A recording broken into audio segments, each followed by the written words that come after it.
Hey guys, it's Bassima. I'm a remote work and productivity coach. And today I just wanted to hop on live and talk to you about some mindset blocks that could be holding you back from actually transitioning into remote work or working online. So I'll be sharing with you some statistics that I pulled up from Forbes, talking all about remote work and how people are actually really tending to want to transition into remote work, but it can sometimes be a block for several reasons, which I'll be sharing with you. And I'll also be sharing with you what you can do to help yourself through these blocks, move through them so that you can actually start working remotely if this is what you want to do long term. So before I jump into that, I want to mention that lives will be held on Tuesday. I'm currently doing them at around noontime GMT +3, but please let me know if there's a better time that works for you. And I'm totally open to, and I'm definitely totally open to having them at a time that works better for you. As I said last time, I will be letting you know through Instagram. So hopefully for next week, I'll let you guys know in advance through Instagram so that you guys can pop on and it can be super interactive if you have any questions about how to start transitioning into remote work if this is something that you want to do. So let's just start by going through some of the stats that Forbes has actually come forward with not too long ago. So in 2020, they Grow Remotely. This is a website that helps you land long-term remote jobs. And they did a survey where they actually talked to both working professionals and entrepreneurs to see how many people wanted to start actually going into remote work longer term.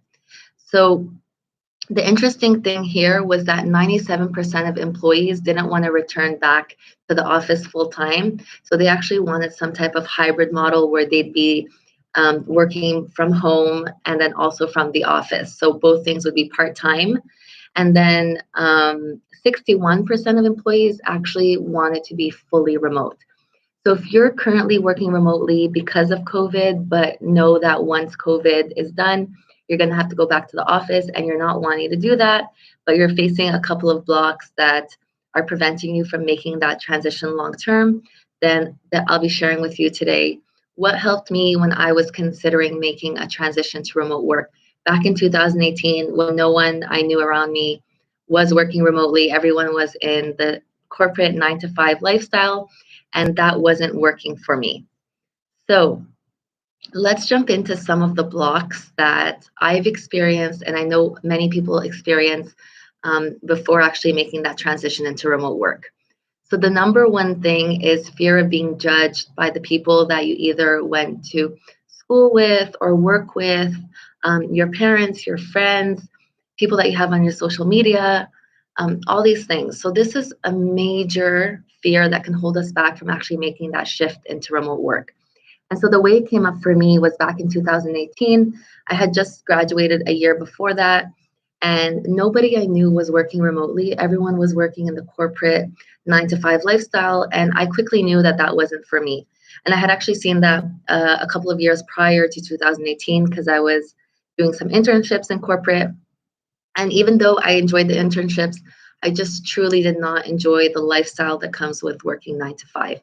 But I still didn't make the move because I was just so worried about what it would look like to people on the outside.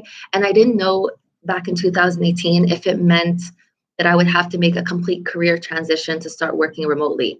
I wasn't sure about how I felt. I wasn't sure how I felt about that. And I wasn't sure how to use the skills that I had acquired and use them within remote work. So this is a fear that you're currently having. This is super common, and I'll share with you some things that helped me through that. The next fear is giving up your education, your experience for something that is so uncertain or risky. So especially if you're applying to a remote job that might be completely out of what you've studied or out of the experience that you have, you just might feel like, you're throwing it all away. You're just not sure what the result is going to turn out because this is not where your experience and your education is in. And so it's completely new to you. So it can be very scary and it can really hold you back from making that transition or taking on a job offer or starting a business that could just be something completely new from what you've done before. So that's the second fear that I know came up for me as well when I wanted to transition from corporate into coaching. That was something that came up pretty frequently.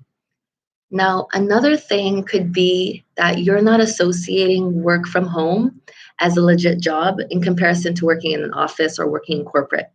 So this is something that also came up for me, just not knowing what it is that I could do from home, if it would be legit. I was also worried that it would potentially stunt my career growth, working from home, not being able to connect with people as regularly.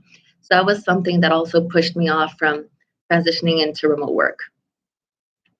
Now, the next couple of fears are fear of wasting your time. So feeling like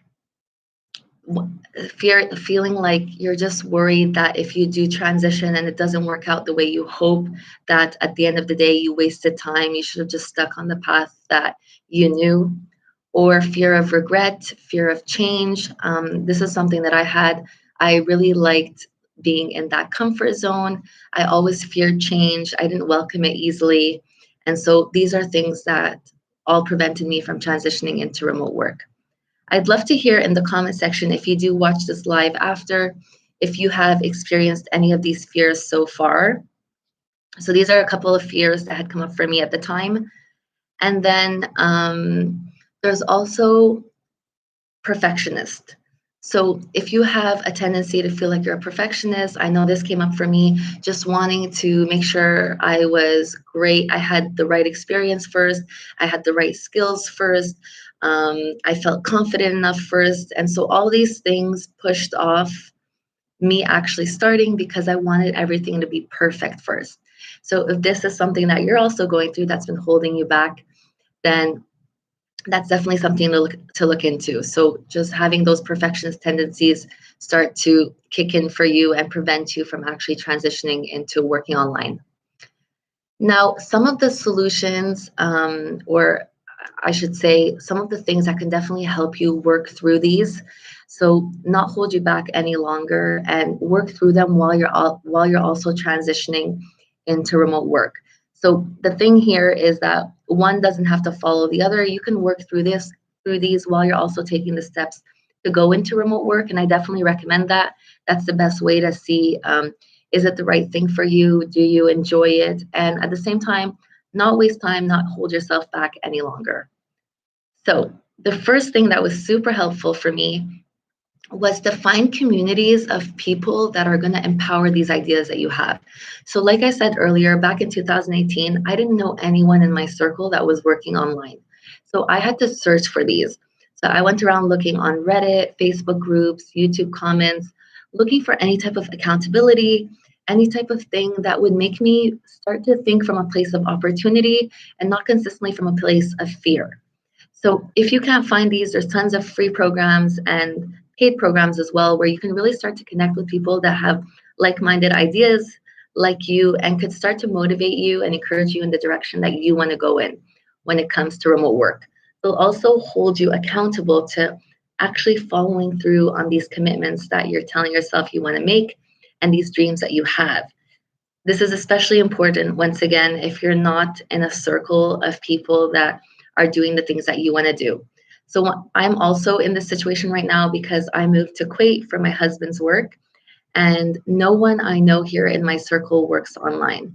So this could be very discouraging. It can feel very lonely at times. So just having that community to turn to can be really, really helpful. So one thing that having this community is going to allow you to do is it's going to allow you to think of a place of opportunity, but it's also going to allow you to start thinking of best case scenario instead of worst case scenario. So it's going to really make you question yourself and think, would you be okay with staying in this same place? So not working remotely in the next 5 years. And if the answer is no, then you want to start thinking in best case scenario instead of worst case scenario, and let this drive you to take the first step.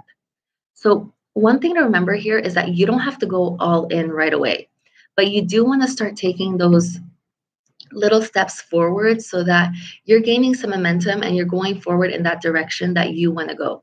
Especially if it comes to working remotely, working online, you know that's what you want your future to look like for you, for your partner, for your family, whatever it is, whatever the case may be, then then definitely give yourself the opportunity to think that the best case can happen for you.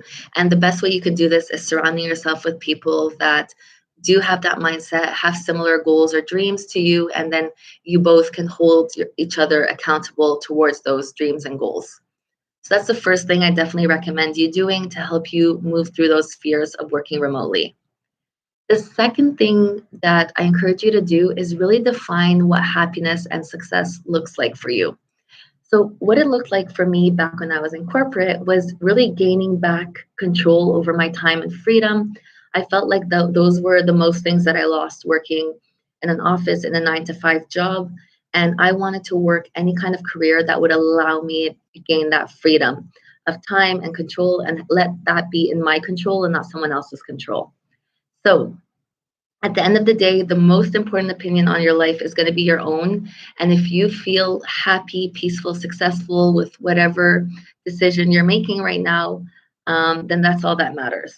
So I definitely encourage you to take the time to really define what success and happiness looks like for you. And if that's remote work, then definitely go in that direction, take that first step, connect with people that have similar mindsets, and start working towards that. And then the last thing that I definitely recommend for you, especially if you're new to the world of working online, working from home, working remotely, it's to have reminders that will remind you on a day to day basis of why it's important for you to work remotely. So, is it for you to have more time with your partner? Is it for you to have more time for your kids? Is it for you to get the chance to work on the things that you want to be working on and have that time and freedom to do so?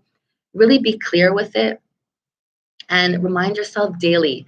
And so the way you can do this is to have visual reminders, so have pictures, have something that can visually remind you every single day, have auditory reminders. So I know I was consistently listening to either podcasts, YouTube videos, coaching calls, anything that consistently reminded me of why it was important for me long term to transition into remote work. And then you can also have journal prompts, so things that will cause you that will encourage you to self reflect. So, writing in your journal, having that self reflection process, and really allowing yourself to think of why is it important for you to start working from home and working online. So, these are some ways that you can start to work through the blocks, the mental blocks that are stopping you from moving into working remotely and working from home. Now, I'd love to hear in the comment section. I know that I didn't give enough time, let you guys know in advance that I was hopping on live. But if you do see this video after, because I'll be posting this live, I'd love to hear in the comment section if you're currently dealing with any of these mindset blocks, how you're working through them, and if you feel more encouraged to work through them now. So feel feel free to comment down below in the comment section of this live, and I look forward to seeing you guys next Tuesday at around the same time, so 12 p.m. GMT +3. And thank you so much for attending this live. Talk soon.